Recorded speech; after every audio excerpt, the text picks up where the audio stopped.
오늘은 교회학교 교사 주일로 지키고 있습니다. 아울러서 찬양 예배 시에는 교회학교 교사 헌신 예배도 있습니다. 성도들 함께함을 통해서 귀한 은혜의 시간이 될 줄로 믿습니다.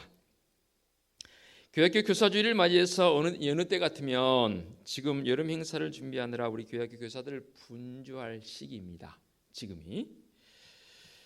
그런데 안타깝게도 올해는 여름 행사를 진행할 수가 없는 상황이 되어 있습니다. 또 진행하더라도 짧은 시간으로 축소시켜서 진행해야만 하는 그런 때입니다.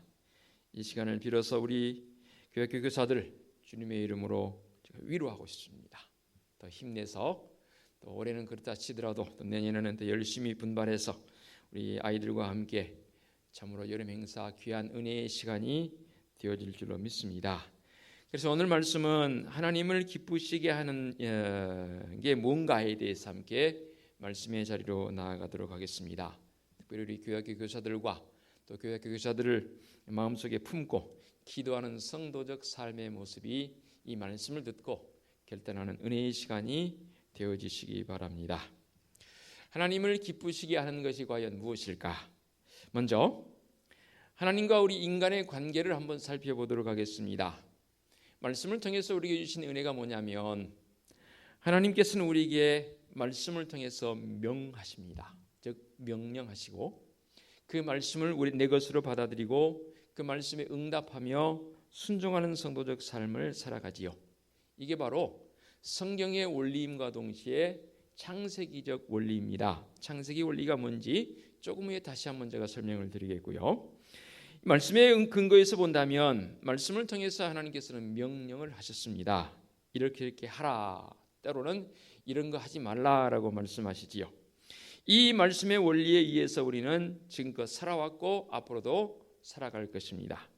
그런데 안타깝게도 에덴 농단에서 하나님과 처음 사람의 관계가 이런 좋은 관계였다가 불순종을 통해서 이게 깨져버렸습니다. 에덴이란 이 이름의 뜻이 기쁨이란 뜻을 가지고 있지 않습니까? 하나님의 말씀의 법에 내가 순응하고 그 말씀의 법을 따라 살아갈 때는 진짜 기쁨이 충만했습니다. 말 그대로 에덴이었습니다. 그런데 그런 하나님의 말씀의 법에 불순종할 때에 역행할 때에 이 기쁨은 사라져 버립니다. 결국 기쁨이 없다는 것은 중립지대는 없습니다. 우리의 마음에 애통하는 마음만 있을 뿐이죠. 슬픔이 있을 뿐이지요. 이렇게 슬픔의 인생을 사는 우리를 향해서 우리 하나님 불쌍히 여기셔서 2000여 년 전에 주님 예수 그리스도를 이 땅에 보내주셨고 그 예수 그리스도를 통해서 우리에게 기쁨의 회복의 은총을 더해주신 줄로 믿습니다. 이 십자가 사건을 통한 기쁨의 회복, 그런데 언제부터인가 이게 자꾸만 엇나가고 있습니다. 즉 왜곡되이 해석되어지고 왜곡되이 지금서 다시 한번 이 교회학교 교사주를 맞이해서 우리 믿음의 성들이 한 마음으로 특별히 교회학교 교사들은 더 다짐하는 그런 내 신앙적 기쁨의 모습을 회복하는 계기로 삼는 역사가 있어지시기 바랍니다. 자, 하나님을 기쁘시게 우리가 어떻게 하는 것이 하나님을 기쁘시게 하는 것이가? 가장 먼저는 예수 그리스도를 통해서 그 모델이 제시되었다는 사실입니다. 무슨 말이냐면 예수 그리스도는 모든 것이 하나님께로부터 왔다라고 그렇게 고백을 하십니다. 영어로 표현해 본다면 from God, 하나님께로부터 모든 것이 왔다라고 친히 인간의 몸을 입으신 예수 그리스도 우리의 구원자이신 주님께서 그런 표현을 계속해서 하셨습니다. 하나님께서 기쁨을 잃어버린 우리 인간들을 향해서 하신 일이 뭡니까? 바로 하나님의 아들을 우리에게 내어주신 바 되었고 우리 인간을 사랑하심을 통해서 독생자를 버리시기까지 이 놀라운 구원의 은총을 베풀어 주신 그 하나님, 바로 이 기쁨의 회복은 누구에게로부터 온다고요? 바로 예수 그리스도를 통하는데 하나님께로부터. 진원지가 하나님이라는 사실입니다. 절대로 이 부분은 우리가 잊지 말아야 할 부분 아니겠습니까? 바로 예수 그리스도는 모든 것이 하나님께로부터 오셨다라고 왔다라고 고백하는 그 말씀처럼 이렇게 이 땅에 오신 예수 그리스도 그분이 나의 주님입니다라고 고백되어지는 순간 놀라운 이 현상이 벌어집니다. 저도 그것을 경험했고 우리 모든 성도들 다 일괄적으로 경험한 그 경험입니다. 이상해요. 하나님이 나의 주님이란 사실이 고백되어질 때에 눈물 콧물을 흘리며 주님 앞에 통회자복하는 그 역사가 일어납니다. 참 신비해요. 그런데요, 그렇게 한번 그 일을 거치고 나면 내 마음속에 그동안 경험치 못했던 놀라운 구원의 감격의 기쁨이 샘솟듯 계속해서 솟아나는 삶을 살아가게 되는 것이지요. 그래서 오직 하나님께로부터 오신 예수 그리스도, 우리 주님께서 행하신 모든 일들, 또 말씀하신 모든 것을 우리는 이 땅에서 실천하려고 그 주님을 따라가려고 하는, 제자들만 주님을 따른 것이 아니라 제자된 삶을 살기 위한 몸부림하는 성도적 삶이 우리에게도 진행되는 것 아니겠습니까? 왜 그렇습니까? 참되게 살아가 삶을 보여주신 모델이신 예수 그리스도, 그분께서 그렇게 살아 보여주셨거든요. 그래서 우리 주님의 삶을 내 삶으로 여기고 본받고자 하는 성도들의 몸부림, 이게 바로 하나님을 영화롭게 하는 일이고 또 하나님의 뜻을 이 땅에 이루고자 하는 성도적 삶이 되는 것이지요. 그럼을 통해서 우리는 예수님의 생애는 구약의 예언의 약속을 이 땅에서 이루신 예수 그리스도, 그 예언을 성취하기 위함이라고 분명히 말씀을 통해서 우리에게 가르쳐 주지 않습니까? 그러므로 우리는 주님의 그 행했던 모습, 여러 행했던 모습 중에서 가장 우리에게 분부하시며 친히 본을 보여주신 그 모습이 뭐였나요? 이게 바로 섬김의 삶입니다.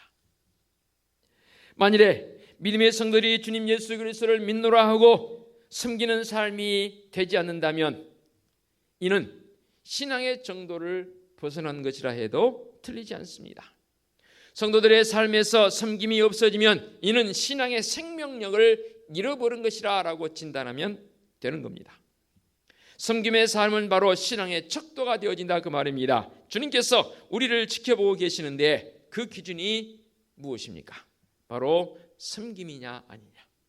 가장 먼저는 하나님을 얼마만큼 내 마음을 다해서 사랑하되 섬김의 모습으로 나아가는 것인가. 아울러서 사람과의 관계성 속에서도 우리는 섬김 받으려 하는 것보다는 섬기는 자적 삶을 살아가느냐, 이것이 바로 우리 하나님께서 보시는 기준점이 된다, 그 말입니다. 그래서 주님께서 제자들의 발을 씻기시면서 뭐라고 말씀하시는가? 너희도 이와 같이 하라라고 말씀하시지 않습니까? 하나님께서 이 땅에 교회를 세워주시고 또 이 교회를 역사하시며 이끌어 가신 줄로 믿습니다. 그렇다면 우리 성도들의 이 땅에서의 영성생활, 이 영성생활 서두에 말씀드렸습니다. 어떤 관점에서 영성생활을 해야 하냐면 창조의 원리에서 이 영성생활의 출발점이 되어져야 합니다. 그러면 창조의 원리가 무엇입니까? 우리 하나님께서 이 세상을 엿새 동안 창조하시면서 창조하실 때마다 반복되어지는 표현이 있습니다. 뭐였습니까? 하나님 보시기에 좋았더라. 특히 마지막 여섯째 되는 날 인간을 만드시고는 더 감탄사를 여기서 표현하셨습니다. 뭐라고 표현했습니까? 좋긴 좋은데 심히 좋았더라. 얼마나 좋으셨으면 그냥 좋은 정도가 아니라 심히 좋았더라라고 표현했을까요? 좋았다라는 이 말은 무엇을 연결해 볼 수 있나요? 행복하다는 거예요. 좋다고 고백하는 사람들이 불행하다고 말하는 사람 봤습니까? 그럴 리가 없어요. 좋다고 고백하는 사람은 너무 좋아, 너무 좋아. 몸을 막 흔들면서 너무 좋아. 결국 그 사람의 표정은 어떻게 보이나요? 불행해 보인가요? 아니에요. 행복하게 보여요. 이게 바로 창조의 원리라 그 말입니다. 그런 경험을 우리는 늘 우리 일상생활 속에서 하도록 해야 하고 또 하면서 살아가야 합니다. 그래서 우리 성도들의 행복은 하나님 보시기에 좋았더라는 그 원리 위에서 모든 것이 이루어져야 합니다. 과거적 표현만으로 그치면 안 됩니다. 그때가 좋았어. 그때가 좋았어. 얼마 전에도 제가 한 20여 년 전에 함께 신앙생활 했던 분들을 만나서 과거를 회상해 보는 그런 시간들을 가지기도 해서 참 좋은 시간들을 보내기도 했습니다. 그때 저나 마찬가지 이구동성 하는 소리가 아이고 목사님 참 그때가 좋았어요. 그때가 좋았어요. 그래요. 과거 뭐 좋지요. 추억의 한 페이지이니까. 그러면 지금은요? 과거만 좋고 지금은 안 좋나요? 죄송합니다. 그렇다면 그거는 진짜 기쁨을 가진 사람이 아닙니다. 과거에도 좋았고 과거적 표현으로 끝나지 마시고 현재 진행형으로 지금도 창조적 원리를 통해서 좋았더라, 아니 좋더라라는 그런 표현으로 나가는 성도들 되시기 바랍니다. 예를 들어서 사도 바울 한번 봐볼까요? 사도 바울이 개종한 시기를 학자들은 35년, 그러니까 AD 35년으로 해석을 합니다. 주님께서 33년의 생애를 사셨으니까 우리 주님을 기점으로 삼으니까 35년에 회개했던, 돌이켰던 바울의 그 삶을 보게 되는데, 다메섹에서 주님을 만난 후에 그가 회개한 후에 바로 예루살렘으로 가지 않고 말씀해 보게 되면 아라비아 광야로 가서 그곳에서 3년을 생활하게 됩니다. 3년이 짧은 시간입니까? 그러면 아라비아 광야로 가서 3년 동안 뭐 했겠냐는 거죠.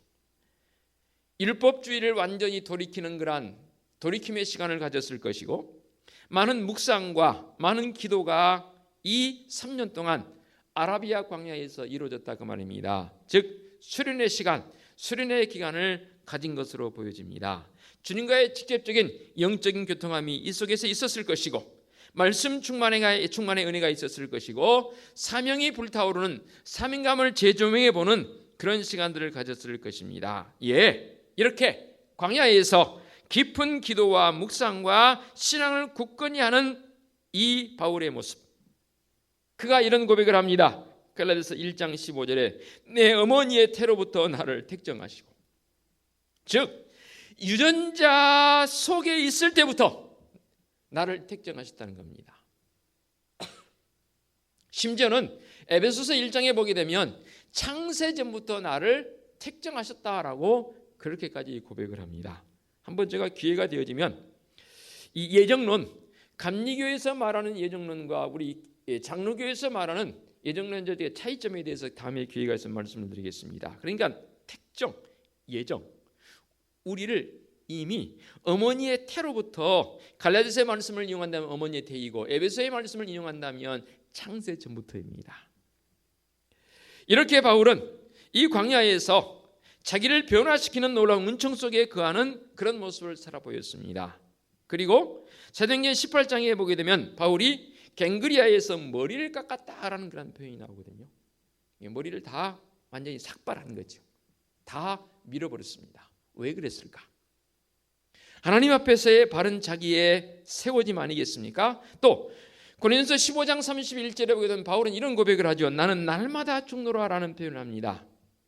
왜 이런 고백이 나왔을까요? 그것은 바로 연단을 통해서 경건에 이르기를 연습하라라고 디모데에게 권고했던 것처럼 바울 자신이 이런 아라비아 광야에서 3년의 기간 동안 하나님과의 동행, 주님과의 깊은 동행, 이것이 바로 연단을 통해서 우리에게 이렇게 되어진 줄로 믿습니다.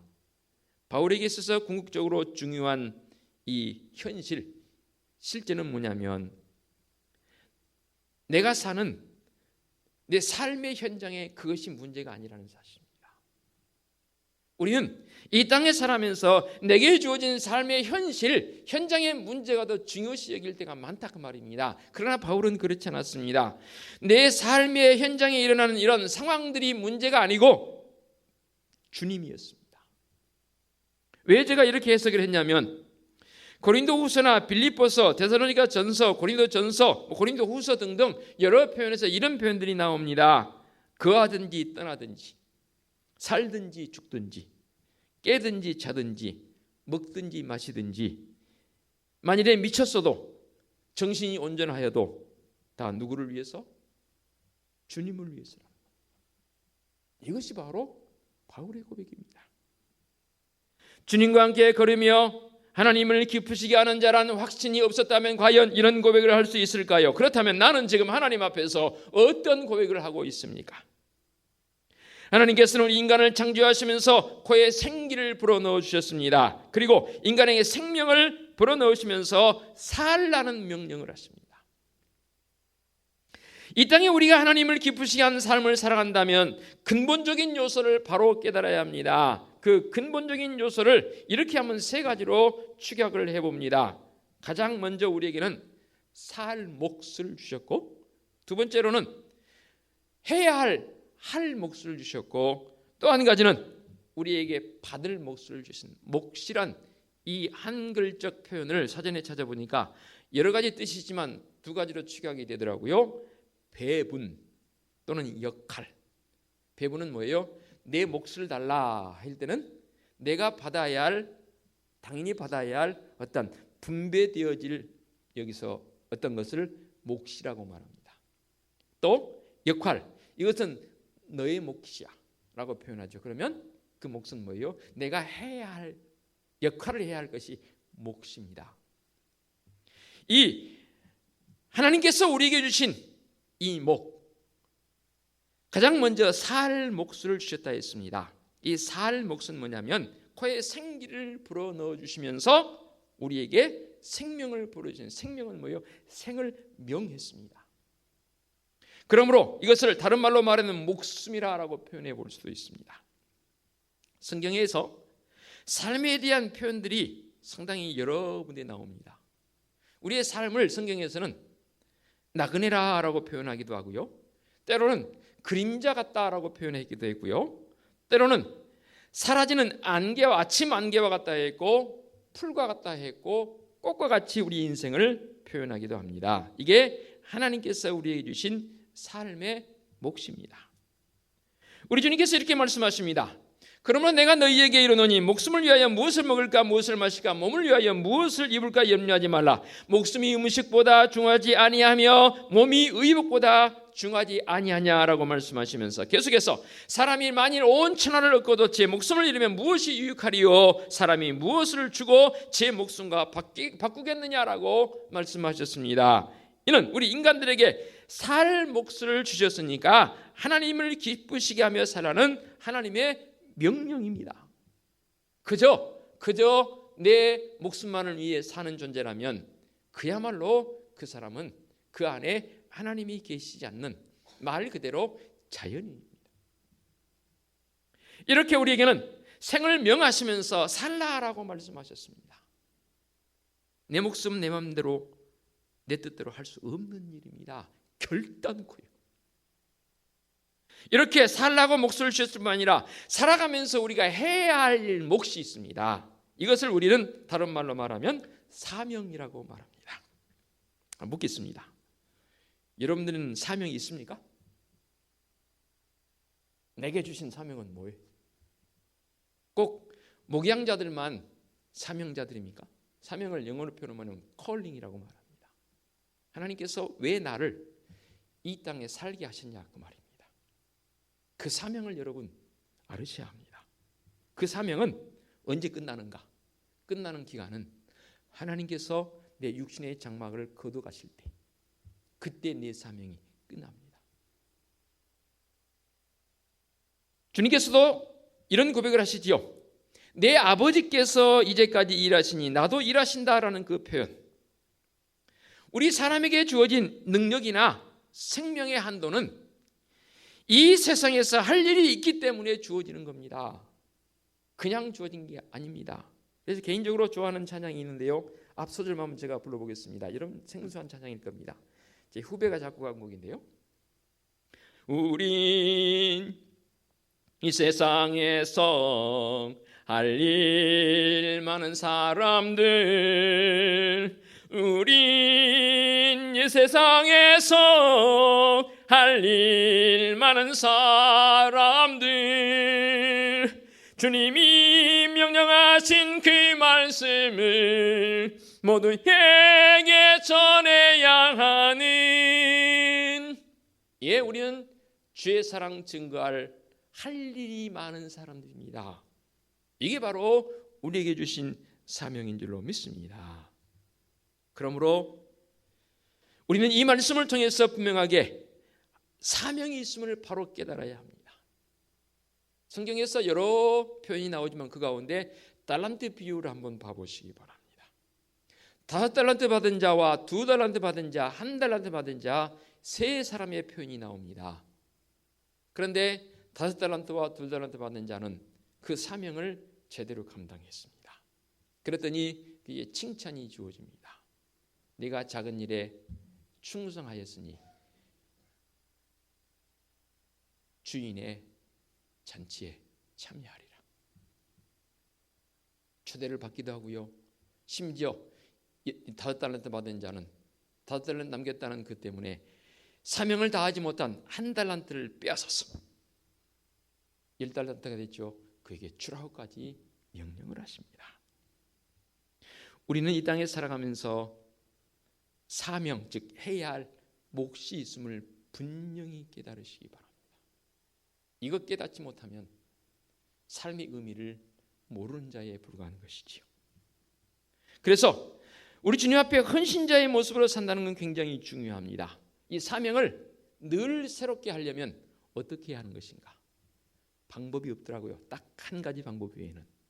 오늘도 내일도 주님의 십자가를 묵상하고 그것이 내게 얼마나 십자가의 사건이 은혜이고 십자가의 사건이 은총인지를 늘 묵상하며 나가야 할 성도적 삶이 되어져야 합니다.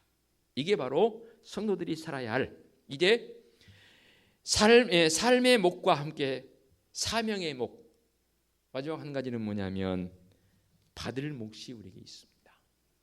그런데 이 받을 몫은 좀 특별합니다. 한번 나눠볼까요? 우리 하나님께서는 인간들에게 주시기를 원하십니다. 아멘 안 하세요? 받기 싫으세요? 아니, 주신 것도 많습니다. 앞으로도 하나님께서 우리에게 주기를 원하십니다. 어떻게 우리에게 주기를 원하시는가?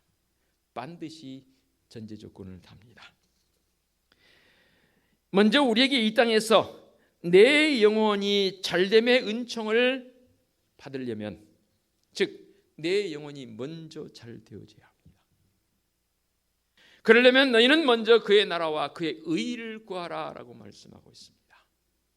참 사람들이 어떨 때는 믿음의 어떠한 깊이가 좀 얕은 것 같아요. 믿음의 깊이가 깊다는 건 뭐냐면 이 말씀에처럼 너희는 먼저 그의 나라와 그의 의를 구하라. 그리하면 이 모든 것을 너희에게 더하시리라 라는 이 말씀. 무엇을 먹을까 마실까 염려하지 말라. 이는 이방 사람들이 구하는 것이라 라고 말씀하고 있습니다. 그것을 구하기에 앞서서 그것은 그런 것은 먹을까 마실까 입을 것은 구하는 게 아니고 먼저 우리가 구해야 할 것은 하나님의 나라와 의를 구하는 자적 삶을 우리가 살라는 것이죠. 그리하면 우리에게 더하시겠다는 겁니다. 앞에 것은 똑 떼어버리고 내 영혼이 이 땅에서 잘 되어진 모습은 사실 먼저 구하는 것이 아니고 내게 이 땅에서 이 땅에 주는 받을 몫만 생각하면서 그것을 위해서 목숨을 거는 안타까운 모습, 이 참 불쌍한 그런 생명 아닙니까? 그래서 웨스민스터 소요리 문답 제1문항에 우리가 이렇게 표현했지 않습니까? 사람의 제일 되는 목적이 뭐라고요? 하나님을 영화롭게 하며 영원토록 그를 즐거워하는 것이라고 했습니다. 한글적 표현이 참 고맙게도 제가 한글을 말할 수 있도록 은총 베푸는 게 저는 개인적으로 너무 감사해요. 얼마 전에 어느 자료집을 봤더니 의성어 내지는 의태어 내지는 자연의 삼라만상에 되어진 표현들을 가장 많이 할 수 있는 세계 학자들이 다 공감하는 그 표현이 뭐냐면 영어적 표현이요 한 200개 300개, 일본어 100개가 넘지 않더라고요. 중국어도 영어와 비슷해요. 한 300개 400개 이쪽 안쪽. 그런데요 한글에서는 2만 개가 넘습니다. 이것에 대한 자부심, 우리가 말한 게 아니라 세계 언어학자들이 표현해 놓은 그겁니다. 제가 왜 말씀드리냐면 즐겁다라는 이 표현이나 기쁘다라는 표현은 역시 같은 표현입니다. 하나님을 영화롭게 하며 영원토록 그를 즐거워하는 것, 이게 바로 성도적 삶이라 그 말입니다. 정말로 내 마음속에 하나님이 내 기쁨이 되어지냐 그 말입니다. 하나님이 내 먼저 기쁨이 되어질 때 먼저 그의 나라와 그의 의를 구하라는 말씀이 이 먼저라는 표현, 그 어떤 것보다도 우선되어져야 할 편이 바로 먼저입니다. 먼저 가세요. 먼저 가세요는 말은 무슨 말이에요? 그 다음 내가 가겠다는 거예요. 그 다음은 저입니다. 또는 다른 사람이 그 다음입니다.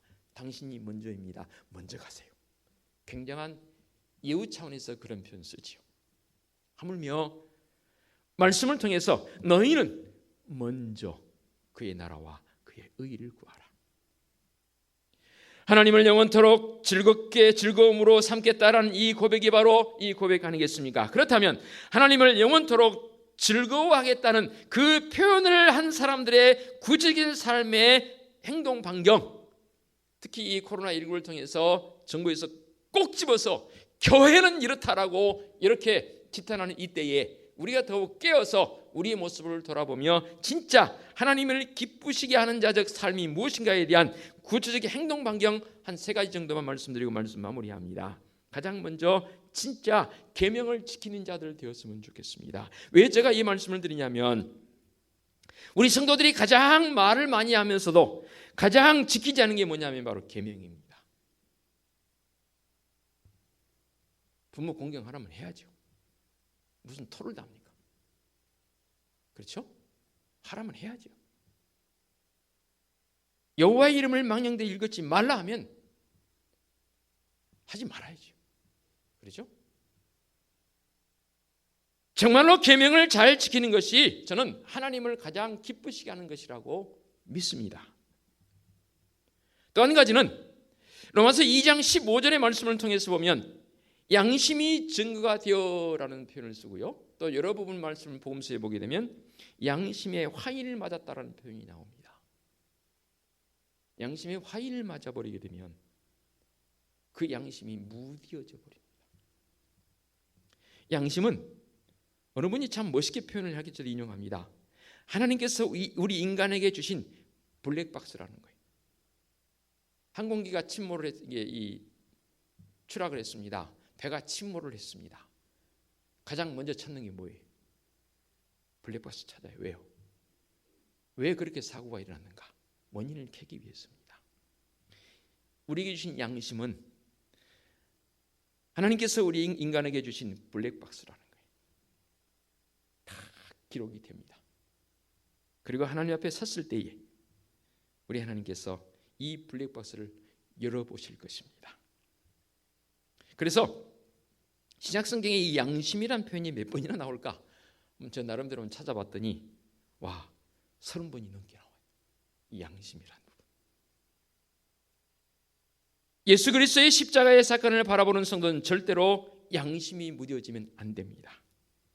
양심이 무뎌지면요, 은혜를 당연한 것으로 여기더라고요. 지난번에 표현했죠. 여러분이 갑자기 한 달에 100만 원씩 도와줍니다. 그 처음 받았을 때 왜 나를 도와주지? 내 어려움을 이렇게 하시고 너무 고맙다, 너무 감사하다 라고 그렇게 여기던 사람이 2달, 3달, 6개월, 1년, 2년, 3년째 되면 어떻게 생각한다고요? 3년이 되도록 100만 원밖에 안 도와줘? 3년이 되도록? 3년이 됐는데도? 아니 3년 동안 100만 원 도와주면 어마어마하게 도와준 거예요. 그렇죠? 근데 사람들은 양심이 무뎌져 버리면 3년째 100만 원밖에 안 도와줘? 라고 나가거든. 이게 우리의 양심이 무뎌져 버려요. 또 양심이 무뎌져 버리면 죄를 짓는데 가책을 느끼지 못합니다. 역시 우리의 이 양심을 늘 일깨워야 합니다. 무엇으로요? 말씀의 법으로, 주님의 십자가의 사건으로. 한 가지 더 말씀드립니다. 이 부분은 묵상하면서 적으신 은혜인데요, 상식이 통하는 그러한 사회를 만들어 갔으면 좋겠습니다. 과학 문명을 발달했는데 상식이 통하지 않아요. 즉 몰상식입니다. 무지합니다. 무지하다는 게 뭐냐면 못 배워서 무지한 게 아니라 자기중심입니다. 그러니까 운전하신 운전기사분이 마스크 안 쓰고 올라오니까 마스크 좀 착용하세요 하니까 네가 뭔데 나에게 일을 해줘라 이렇게 나오는 거거든요. 이게 상식이 안 통하는 거예요. 이게 몰상식한 거예요. 나만을 생각하니까 당연히 마스크 쓰면 불편해요. 저도 불편해요. 여러분 지금 마스크 쓰고 예배하시는데 불편합니까? 안 합니까? 오죽하면 성간에 마스크 쓰고 하는데 마스크 벗어보시죠. 소리 더 잘 나요. 그렇죠? 근데 쓰고 있어요. 왜? 우리가 쓰자고 약속했으니까. 이게 일반적인 상식입니다. 쓰는 게 상식이에요.